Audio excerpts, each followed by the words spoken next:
Hello and welcome to this Croner-I eCPD module on VAT registration written by Stanley Dencher. This module helps you to understand how the law on VAT registration works in practice, and if a mistake is made it can be expensive.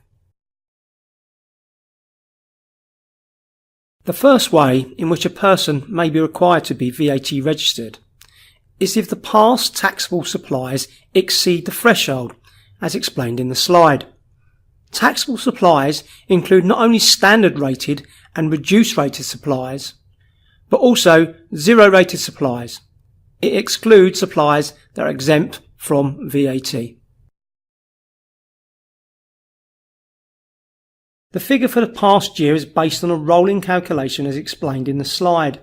Note that the threshold of VAT registration can be breached in a period of less than 12 months. If the threshold is breached by the end of a calendar month, notify HMRC within 30 days of the end of that month. Registration is then effective a month after the end of that calendar month.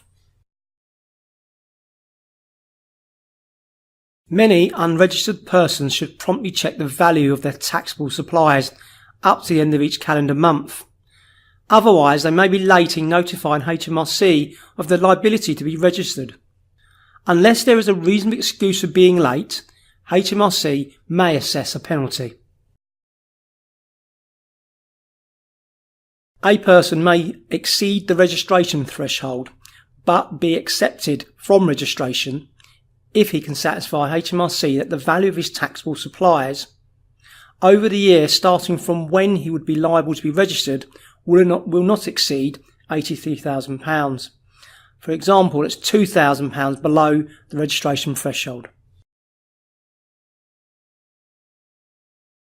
Let's make the past turnover test come alive by looking at a worked example.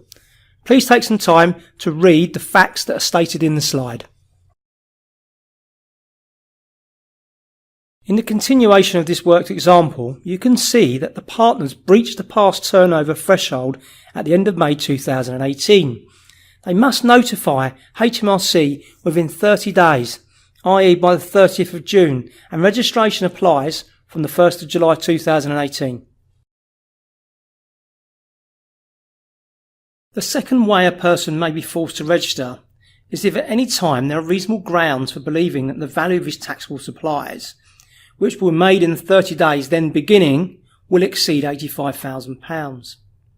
This is sometimes known as the future prospects rule or the 30-day look-ahead test. It aims to stop a large business from having a month's grace before accounting for output tax. This test usually catches a large business from its first day of trading. The test also catches large or one-off transactions, e.g. most sales of a new commercial building in the UK.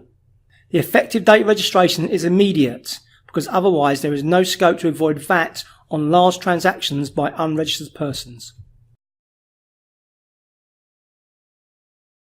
The 30 days do not start at the beginning of each month. They start at any time. Reasonable belief does not mean a mere desire or an unsubstantiated hope, but something nearer to certainty. In predicting the value of supplies, consider the rules which fix the place and the time of supply and the results of any form of research or inquiry. The 30-day look-ahead test, as its name implies, takes account of only future supplies.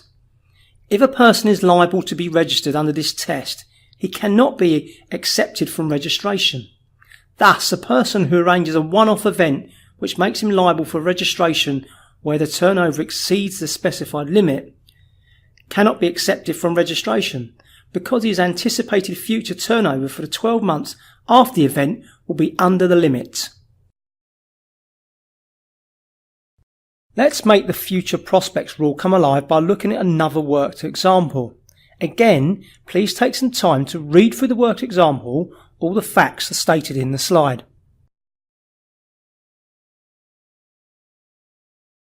In that worked example, you would have seen that the threshold was breached on the 4th of May. He must notify then HMRC within 30 days. So that would be by the 3rd of June 2018. And registration then applies from the 4th of May 2018. The third and last way in which a person may be required to register is due to a business being transferred to him as a going concern, e.g. as a result of him buying the business. Therefore, often the purchaser of the business is deemed to have made the transfer of supplies for the purpose of determining whether he must register. Because the transferee is treated as running the business before and after the transfer for the purpose of registration, the transferee is liable to be registered on the basis of the sum of 1. The value of taxable supplies from any existing business, and 2. The value of taxable supplies made by the transferor in running the business that is transferred. Examples of a transfer of going concern include A. Partnership or a sole proprietor transferring a business to a limited company.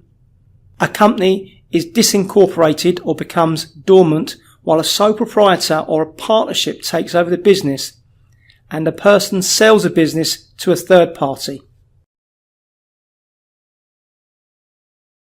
However, a person is not liable to be registered because he has taken over a business as a going concern and consequently breached the past turnover limit. If he can satisfy HMRC that the value of his taxable supplies over the year starting from when he would be liable to be registered will not exceed £83,000, i.e. £2,000 below the registration threshold. In this final worked example, let's look at how the law on transfer of a going concern come alive. Again, you'll need to read through the slide and all the facts for the worked example are contained within the slide. So in conclusion to this final worked example, you will see the seller of the business had breached the past turnover threshold.